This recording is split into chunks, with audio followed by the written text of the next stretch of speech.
What we are looking for is the shortest path to a safe library for all patrons. I propose that we make our Board of Trustee packets publicly available. To me, all books are learning experiences, and therefore, the more we can provide to our community, the greater opportunities for us all to learn.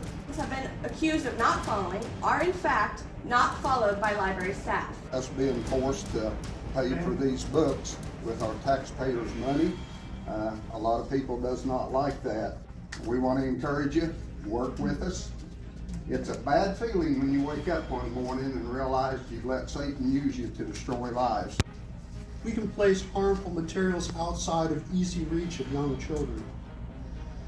We can protect parental rights by letting parents decide what children see. The library as a resource is funded by the taxpayers. It is ludicrous that the library is operating contrary to what most citizens want. What we are looking for is the shortest path to a safe library for all patrons. I ask that nobody in the audience be doing that. That's not your responsibility. I don't want anyone in the audience to have that responsibility.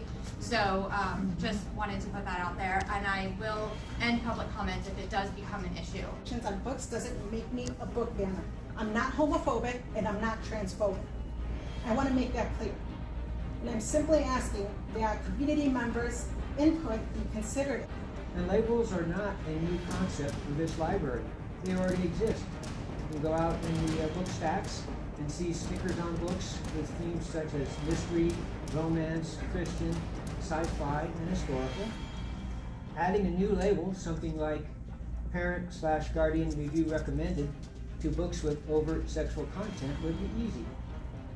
All it takes is courage and fortitude. I've prepared an outline which I'll give you for this process, and it shows a minimum investment of time and cost. It has now been several months since I was made aware of sexually explicit material age-targeted to children in our local library. As of the time I'm writing this letter, the material is still on the shelves.